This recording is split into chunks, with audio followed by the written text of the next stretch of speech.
Hello student, আশা করি তোমরা সবাই ভালো আছো। আজ আমরা আলোচনা করব রায়মাটির প্রশ্নবিচিত্রা অষ্টম শ্রেণীর ভূগোল বিষয়ের তৃতীয় স্কুল বাঁকুড়া খ্রিস্টান কলেজের স্কুলের প্রশ্নগুলি। যারা চ্যানেলটিকে নতুন আছো তারা চ্যানেলটিকে সাবস্ক্রাইব করে নাও এবং পুরনোরা লাইক এবং শেয়ার করতে ভুলো না। চলো দেখা যাক স্কুলটিতে কী কী প্রশ্ন দেওয়া আছে। তো স্কুলটি হলো বাঁকুড়া খ্রিস্টান কলেজের স্কুল। এর একের ডাকে বলা হয়েছে সঠিক উত্তরটি নির্বাচন করে লেখো। এখানে 4টি অপশন দেওয়া আছে, তার মধ্যে একটি উত্তর সঠিক হবে, সেই উত্তরটি বেছে নিতে বলা হয়েছে। একের থেকে বলা হয়েছে ভূত্বকের উপরের স্তরটিকে বলা হয় এ সীমা, বি শেয়াল, সি গুরুমণ্ডল, ডি কেন্দ্রমণ্ডল। এখানে সঠিক উত্তরটি হয়ে যাবে বি শেয়াল। ভূত্বকের উপরের স্তরটিকে বলা হয় বি শেয়াল। একের থেকে বলা হয়েছে গুরুমণ্ডল ও কেন্দ্রমণ্ডলের মাঝে বর্তমান এ লেমার বিযুক্তি, বি ভূত্বক, সি গুটেনবার্গ বিযুক্তি, ডি অ্যাস্থেনোস্ফিয়ার। এখানে সঠিক উত্তরটি হয়ে যাবে সি গুটেনবার্গ বিযুক্তি। পৃথিবীর ভূ অভ্যন্তরে 3টি স্তর। প্রথম স্তর ভূত্বক, দ্বিতীয় স্তর গুরুমণ্ডল, তৃতীয় স্তর কেন্দ্রমণ্ডল এবং প্রত্যেকটি স্তরকে আলাদা করেছে এক একটি বিযুক্ত রেখা। তো ভূত্বকের দ্বিতীয় স্তর গুরুমণ্ডলের কেন্দ্রমণ্ডল, তৃতীয় স্তর কেন্দ্রমণ্ডলকে আলাদা করেছে গুটেনবার্গ বিযুক্তি রেখা। একের দাগে বলা হয়েছে প্লেট শব্দটি প্রথম ব্যবহার করেন A Wilson, B Morgan, C Parker, D পিচো।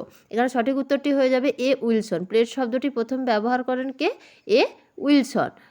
4 দাগে বলা হয়েছে মহিষঞ্চরণ তত্ত্বের প্রবক্তার নাম। মহিষঞ্চরণ তত্ত্বের প্রবক্তার নাম A McKenzie, B Parker, C পিচো, ডি ওয়েগনার। এখানে সঠিক উত্তরটি হয়ে যাবে ডি ওয়েগনার। মহিষঞ্চরণ তত্ত্বের প্রবক্তার নাম হচ্ছে ডি ওয়েগনার, তিনি 1912 সালে এই তত্ত্বটি দিয়েছিলেন। 5 দাগে বলা হয়েছে পৃথিবীর উচ্চতম শৃঙ্গটি কোথায় অবস্থিত। পৃথিবীর উচ্চতম শৃঙ্গটি কোথায় অবস্থিত? না এ ভারতে, বি নেপালে, সি ভুটানে, ডি পাকিস্তানে। এখানে সঠিক উত্তরটি হয়ে যাবে বি নেপালে। পৃথিবীর উচ্চতম শৃঙ্গটি অবস্থিত নেপালে।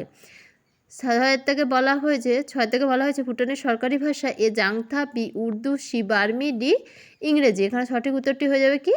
জাংথা। ভুটানের সরকারি ভাষা হয়ে যাচ্ছে কি? জাংথা। 2 দাগে বলা হয়েছে সত্য মিথ্যা নির্বাচন করো।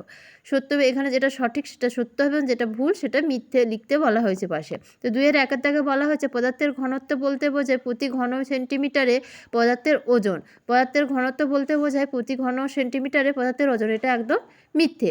2-এর দাগে হয়ে যাবে পৃথিবীর অভ্যন্তরের প্রতি 33 মিটারে 1 ডিগ্রি সেলসিয়াস তাপমাত্রা বৃদ্ধি পায়। এটা হয়ে যাবে সত্য, কারণ 33 মিটার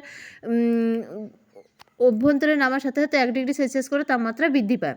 2-3 দাগে বলা হয়েছে পৃথিবী সৃষ্টির থেকে আজ পর্যন্ত সময়কে ভূতাত্ত্বিক কাল বলে। একদম সত্য এটা। 2-4 দাগে বলা হয়েছে পাতের চলনের প্রধান শক্তি পরিচলন স্রোত। এটাও সত্য। পাতের চলনের প্রধান শক্তি হচ্ছে কি? না পরিচলন স্রোত। 3 দাগে বলা হয়েছে শূন্যস্থান পূরণ করো। শূন্যস্থান পূরণ করতে বলা হয়েছে। 3-1 দাগে বলা হয়েছে শ্রীলঙ্কার রাজধানী হলো ড্যাশ। শ্রীলঙ্কার রাজধানী হলো ড্যাশ। শ্রীলঙ্কার রাজধানী হলো কি? না শ্রী জয়বর্ধনপুরা কোট্টা। শ্রীলঙ্কার রাজধানী হলো শ্রী জয়বর্ধনপুরা কোট্টা। 2-এর দাগে বলা হয়েছে ড্যাশ নদীর মিলনস্থলে চুখা জলবিদ্যুৎ প্রকল্প রয়েছে। 3-2 দাগে বলা হয়েছে ড্যাশ নদীর মিলনস্থলে চুখা জলবিদ্যুৎ প্রকল্প রয়েছে। না ওয়াংসু নদীর মিলনস্থলে চুখা জলবিদ্যুৎ প্রকল্প রয়েছে। 3-3 দাগে বলা হয়েছে প্যাগাডোর দেশ বলা হয় ড্যাশকে। প্যাগাডোর দেশ বলা হয় ড্যাশকে। না প্যাগাডোর দেশ বলা হয় মায়ানমারকে। মায়ানমারকে বলা হয়ে থাকে প্যাগাডোর দেশ। তাহলে দারুচিনির দেশ কাকে বলা হয় বলো তো? তোমরা আমাকে কমেন্টে জানিও দারুচিনির দেশ কাকে বলা হয়। 3-4 থেকে বলা হয়েছে ভারতের প্রতিবেশী দেশের সংখ্যা দেশটি। ভারতের প্রতিবেশী দেশের সংখ্যা ড্যাশটি। এটা সঠিক উত্তর হয়ে যাবে 9টি। ভারতের প্রতিবেশী দেশের সংখ্যা 9টি। 4 থেকে বলা হয়েছে নিচের প্রশ্নগুলির সংক্ষিপ্ত ব্যাখ্যামূলক উত্তর দাও। 1 দাগে বলা হয়েছে পাললিক শিলায় জীবাশ্ম দেখা যায় না কেন। পাললিক শিলায় জীবাশ্ম দেখা যায় না কেন? এর সঠিক উত্তর আমরা পেয়ে যাব রায়মার্টিন সহায়িকার 104 নম্বর পেজে এবং টেক্সটের 2 নম্বর পেজে।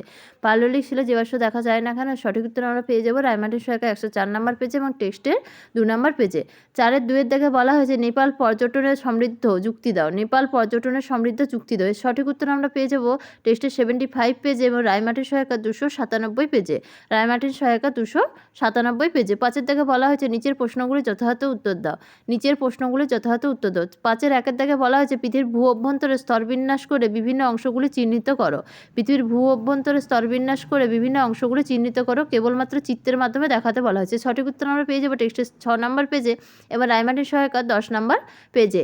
5-2 দাগে বলা হয়েছে সার্কের উদ্দেশ্য কী তা ভারতের প্রতিবেশী দেশগুলির নাম লেখো। সার্কের উদ্দেশ্য কী সেটা লিখতে বলা হয়েছে 2 নম্বর আছে এবং ভারতের প্রতিবেশী দেশগুলির নাম লিখতে বলা হয়েছে 3 নম্বর আছে।